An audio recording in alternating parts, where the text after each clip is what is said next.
రైతుల పరిస్థితి అగమ్య గోచరంగా ఈ యొక్క కాంగ్రెస్ కర్కశత్వ పాలనలో, ఈ యొక్క అసమర్థ చేతగాని కాంగ్రెస్ పాలనలో, ముఖ్యమంత్రి అయినటువంటి రేవంత్ రెడ్డి పాలనలో రైతు యొక్క పరిస్థితి దినదిన గండం నిత్య నూరేలు అనే విధంగా మారింది. ఎందుకంటే ఈ రోజు యావత్ తెలంగాణ రాష్ట్ర వ్యాప్తంగా కావచ్చు, మరి ముఖ్యంగా చెన్నూరు నియోజకవర్గంలో ఏ రైతు దగ్గర చూసినా గానీ కన్నీళ్లే మిగిలినాయి. ఎందుకంటే పంట కోసి 20-25 రోజులు గడిచినా మరి వడ్ల కొనుగోలు కేంద్రాలలో పంటను తీసుకొచ్చి పంట కుప్పల రాసుల్లాగా పోసినా గానీ ఎక్కడా చూసినా వడ్ల కుప్పలే దర్శనమిస్తున్నాయి, తడిసి ముద్దయిపోతున్నాయి.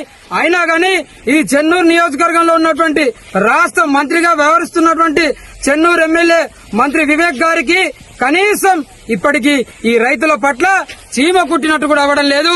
దున్నపోతు మీద వాన లెక్క ఈ యొక్క రాష్ట్ర ప్రభుత్వం వ్యవహరిస్తుంటే ఈ మంత్రి మరి కనీసం రైతులను కూడా పట్టించుకోవడం లేదు.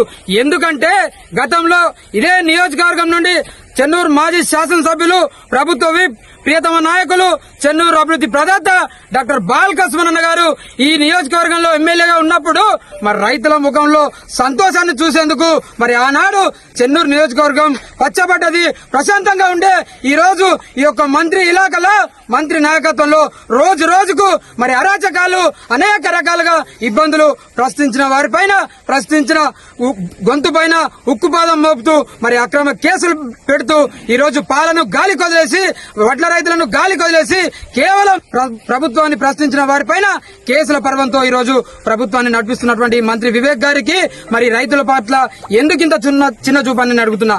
గత నియోజకవర్గం బాలకృష్ణన్న గారు తన యొక్క తండ్రి గారు చావు బతుకుల మధ్య కరోనా కష్టకాలంలో యశాద్ హాస్పిటల్లో మరి వెంటిలేటర్ పైన ఉన్నప్పటికీ కూడా నాకు ఓట్లేసినటువంటి రైతులే నాకు ముఖ్యం కాబట్టి హుటాహుటిన హాస్పిటల్ నుండి మరి మంచిర్యాల జిల్లా కేంద్రానికి వచ్చి ఆనాడు ఉన్నటువంటి కలెక్టర్ గారు భారతి ఒలికేరి గారితో 2-3 దఫాలుగా మరి రివ్యూలు మీటింగ్ పెట్టి వెంటనే చెన్నూరు నియోజకవర్గంలో 107 కేంద్రాల నుండి మరి ప్రతి గింజ కూడా కొనుగోలు చేయాలని ఆదేశాలు ఇవ్వడంతో ఆ రోజు ఈ యొక్క జూన్ 15వ తారీఖు లోపల దాదాపు 68 నుండి 78 వేల మెట్రిక్ టన్నుల ధాన్యాన్ని కొనుగోలు చేసి ఆనాడు రైతుల కళ్లలో సంతోషం చూసినటువంటి నాయకుడు బాలకృష్ణన్న గారు. మరి ఆనాడు కేవలం బాలకృష్ణన్న ఒక ఎమ్మెల్యే మాత్రమే, ప్రభుత్వ విప్ మాత్రమే.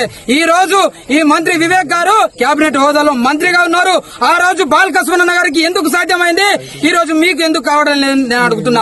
అంటే రైతులంటే చిన్న చూప, రైతులంటే మీకు అంత హేళన నేను అడుగుతున్నా. అందుకే దయచేసి ఇప్పటికైనా ఈ యొక్క ప్రభుత్వం స్పందించాలి.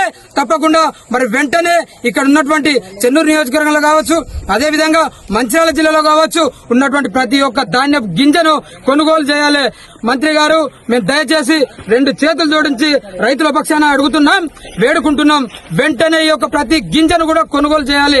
లేకపోతే తప్పకుండా రైతులతో కదం దొక్కుతాం, పోరాటం చేస్తాం, నీ పైన ఉద్యమం చేసి తప్పకుండా నీ ప్రభుత్వం దిగచ్చే వరకు కూడా, నువ్వు దిగచ్చే వరకు కూడా మా పోరాటం ఆపం. మా ప్రియతమ నాయకులు డాక్టర్ బాలకృష్ణన్న గారి నాయకత్వంలో తప్పకుండా ఈ యొక్క రైతుల పక్షాన పోరాడుతూ ఒకనాడు బాలకృష్ణన్న గారి నాయకత్వంలో చెన్నూరు అంటే అభివృద్ధి, అభివృద్ధి అంటే చెన్నూరుగా ఉండే.